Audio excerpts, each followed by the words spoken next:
Hello, si t'es ici, j'imagine que tu as déjà vu ma vidéo précédente sur les critères de raison pour choisir une destination lorsque l'on souhaite s'expatrier. Dans cette première partie, on avait vu ensemble les critères logiques comme le climat, le coût de la vie, le travail, les visas, enfin bref, il y en a énormément. Donc si tu veux la regarder, je t'invite à le faire avant celle-ci ou pas, peu importe, après comme tu préfères. Aujourd'hui, on va parler d'un tout autre angle qui est tout aussi important chez certaines personnes, voire plus. Il va s'agir de l'intuition, du ressenti et de l'appel du lieu, parce qu'on va pas toujours choisir un pays avec sa tête, mais parfois vraiment avec son cœur.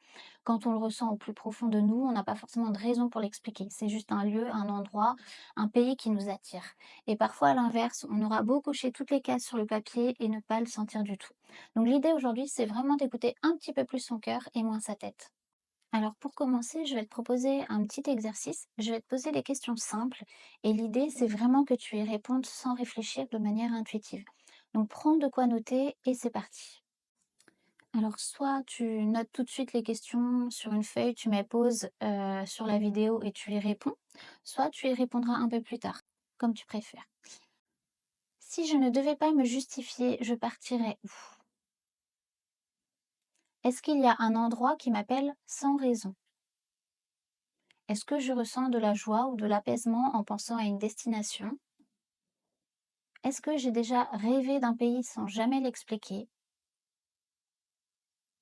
Et est-ce qu'une culture, une langue, un paysage me touche au plus profond? Comme je te le disais, t'es pas obligé d'y répondre aujourd'hui, mais rien que le fait de les avoir notés, ton mental va inconsciemment y penser et peut-être que dans les jours qui vont suivre, tu auras quelques réponses.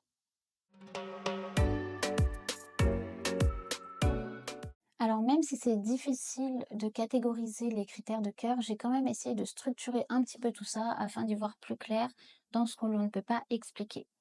On va parler intuition, ressenti, énergie et synchronicité. Donc le premier critère de cœur, ton intuition n'a pas besoin d'être logique. Tu peux ressentir une attirance profonde pour un pays sans avoir la moindre raison rationnelle de l'expliquer. Peut-être que ce pays te fascine depuis des années sans jamais y avoir mis les pieds. Peut-être qu'il te revient régulièrement en tête sans que tu ne te sois jamais demandé pourquoi. Ou que tu ressens une sorte de nostalgie alors que c'est un lieu que tu ne connais même pas. Et tu sais, ce genre d'élan où tu te dis, je sais pas pourquoi, mais j'ai l'impression que j'ai quelque chose à vivre là-bas. Eh bien ça, c'est de l'intuition. Ce n'est pas quelque chose de logique, mais c'est quelque chose de réel, que tu ressens réellement. Et c'est souvent cette intuition-là qui nous mène vers les meilleures opportunités. Donc vraiment, ne la mets pas de côté, écoute-la. Par exemple, en ce qui me concerne, un jour j'ai eu une galère à la gare où j'ai vraiment été bloquée de longues heures. Bon, je sais, ça arrive à beaucoup de personnes, hein, c'est pas le sujet. Mais j'avais qu'une envie, c'était de rentrer chez moi. Sauf que le chez moi auquel je pensais n'était pas du tout mon lieu de résidence actuel. C'était la destination dans laquelle je me projette aujourd'hui. Donc, je ne vais pas vous révéler volontairement le lieu parce que je vous le dévoilerai dans des prochaines vidéos. D'ailleurs, dans la prochaine vidéo, je crois, qui sera un peu plus personnelle. Mais voilà, juste pour dire que parfois, on ressent quelque chose sans savoir pourquoi et il faut pas forcément mettre ça de côté. Il faut justement l'utiliser pour essayer d'aller un peu plus loin, essayer d'aller étudier cette destination en profondeur parce qu'effectivement, il y a peut-être quelque chose que ton corps ou que ton inconscient essaye de te dire. Ensuite, deuxième critère de cœur, fais confiance à tes ressentis. On a tendance à chercher des réponses dans la tête, à faire des listes, à peser le pour, le contre, mais souvent, ton corps sait avant toi. Ce que tu ressens physiquement quand tu penses à un pays, c'est vraiment un indicateur. Donc prends un instant pour observer ce que ton corps te dit. Est-ce que tu ressens de la légèreté, une forme d'enthousiasme, un souffle d'excitation, ou au contraire une tension, une crispation, un sentiment de flottement ou de doute? Ces sensations corporelles sont vraiment précieuses parce qu'elles traduisent souvent une vérité beaucoup plus profonde que ta tête ne voit pas forcément. Porte aussi attention à comment tu réagis quand tu parles de ce pays ou quand tu regardes des images ou vidéos. Est-ce que ça t'anime vraiment? Est-ce que tu sens une petite retenue? Ton corps ne va pas du tout chercher à te convaincre, mais souvent il va te montrer ce qui te fait du bien ou pas. Ton corps, lui, ne ment pas. Il peut t'envoyer des signaux très clairs. Une excitation qui monte dans le ventre, une détente dans les épaules ou au contraire une crispation, un soupir intérieur, une sensation de non. Et dans un projet Aussi important que choisir un pays pour y vivre, écouter ces signaux, c'est vraiment te donner la meilleure chance d'être en accord avec toi-même. Moi, par exemple, quand je pense à là où j'ai envie d'aller, en fait, je ressens une espèce de chaleur palpable, comme si quelqu'un me faisait un câlin. Enfin voilà, c'est quelque chose de très réconfortant que je ressens physiquement. Donc pareil, essaye de t'observer. Ensuite, j'ai envie de te dire, ressens l'énergie du lieu. Parce que chaque endroit a une ambiance, une vibration, une énergie. Et c'est pas juste quelque chose de spirituel ou de perché, c'est vraiment une énergie qui est réelle. Ça va être le mélange de la culture, du rythme de vie, des rapports humains, de la nature et plein d'autres facteurs propres à chaque destination. Et cette énergie, elle peut entrer en résonance avec toi ou pas du tout. Certaines personnes vont s'épanouir dans des villes ultra dynamiques où tout va très vite et d'autres ont vraiment besoin de calme, de nature et d'un rythme beaucoup plus lent pour se sentir bien. Donc l'idée, c'est de te demander dans quel type d'ambiance tu respires le mieux. Est-ce qu'un pays te donne de l'élan ou est-ce qu'il t'épuise rien qu'à y penser? Est-ce que tu sens que ta façon de vivre, ton rythme, ton énergie naturelle serait bien accueillie là-bas? Et au-delà du rythme, il y a aussi la qualité de vie ressentie. Pas celle que tu vas trouver dans les classements des meilleures villes pour s'expatrier, mais celle que tu vis dans ton corps et dans ton cœur. Parfois, tu arrives dans un endroit, tu te dis, OK, là, je peux rester. Là, je me sens à ma place. Là, je sens que je peux être moi. Et d'autres fois, rien ne colle, même si tout respecte les critères que tu t'étais donnés, les critères de raison. Et quand tu te sens à ta place quelque part sans savoir pourquoi, que tu ressens que tu dois venir ici, que quelque chose t'attend, t'appelle, eh bien ce genre de ressenti, c'est vraiment un indicateur ultra précieux. Si je peux formuler ça avec un exemple concret me concernant, sans vous donner ma destination pour le moment, je peux vous parler de ce qui se passe pour moi quand je pense à rejoindre cette ville. Parce que justement, j'ai énormément de mal à l'expliquer avec des mots, mais je vais essayer. Déjà, je me suis jamais sentie autant chez moi quelque part.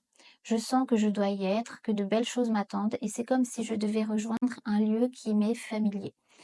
Alors, vous allez certainement trouver ça très ou très perché, mais c'est vraiment ce qui se passe dans mon cœur. Enfin, c'est vraiment un sentiment c'est vraiment un sentiment rassurant. Comme si je retrouvais, oui, un chez moi, quelqu'un qui s'est occupé de moi. C'est vraiment très, très bizarre à expliquer. On va s'arrêter là parce que ça devient très flou. Mais voilà, essayez de vous écouter un maximum. Et enfin, sois attentive aux signes et aux synchronicités.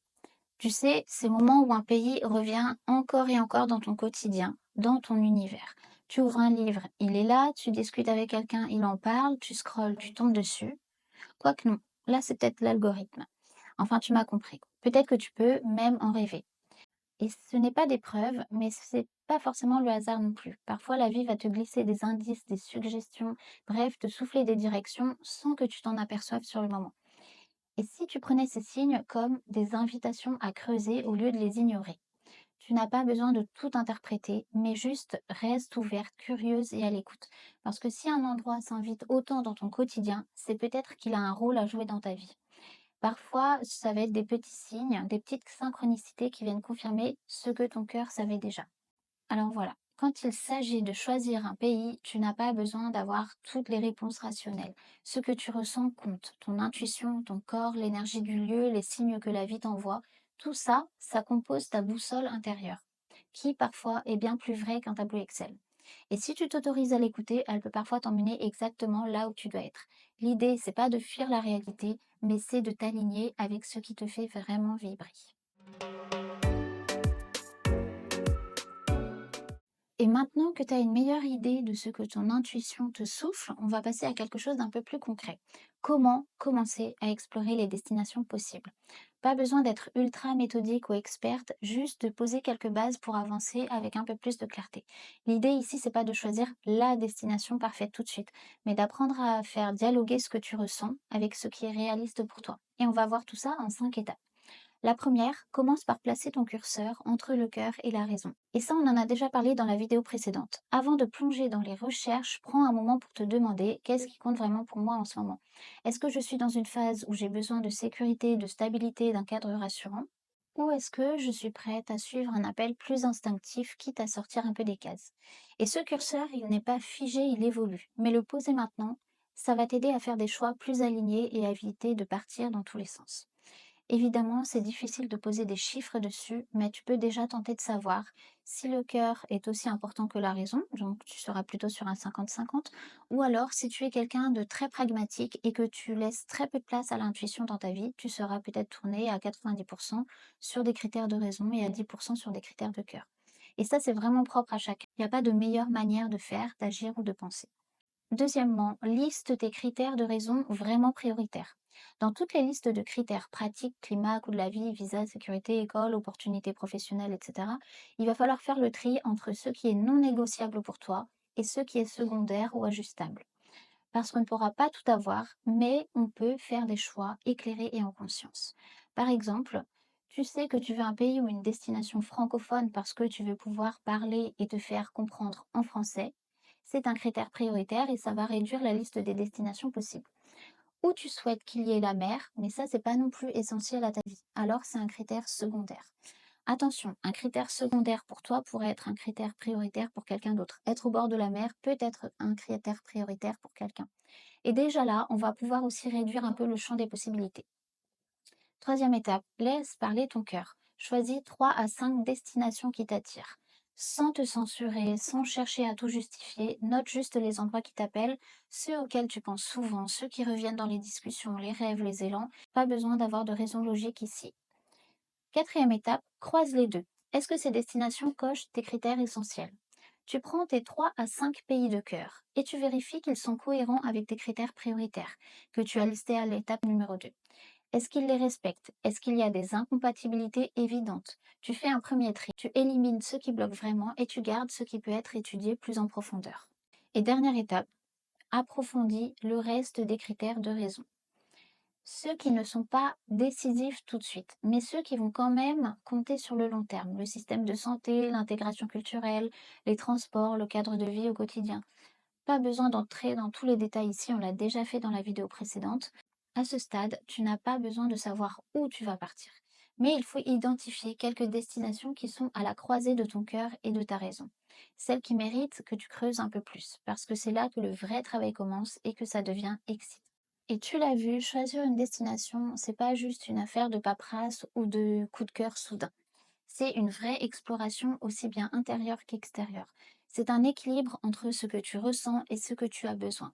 Il n'y a pas une seule bonne destination, il y a celle qui te convient à toi maintenant. Et parfois, il faut un peu de temps, un peu de recul et quelques recherches pour le sentir. Donc mon conseil, laisse de la place à l'intuition dans ton organisation et inversement, mets un peu d'organisation dans ton intuition. Et bonne nouvelle, tu as le droit d'y aller étape par étape, de tester, d'affiner, de faire des allers-retours entre tête et cœur sans chercher la perfection. Tu as aussi le droit de te tromper avant de partir en changeant tes plans. Ce ne sera pas un échec. Et dans la prochaine vidéo, je te partagerai mon propre projet d'expatriation, la destination que j'ai choisie et surtout pourquoi je l'ai choisie. Donc ce sera une vidéo un peu plus personnelle. Je te montrerai critère par critère, raison et cœur, ce qui m'a poussé à dire c'est là que je veux aller. En espérant que ça t'aide, toi aussi, à clarifier ton chemin ou à te sentir un peu moins seul dans tes réflexions. Et je te dis à très vite pour parler expatriation et changement de vie.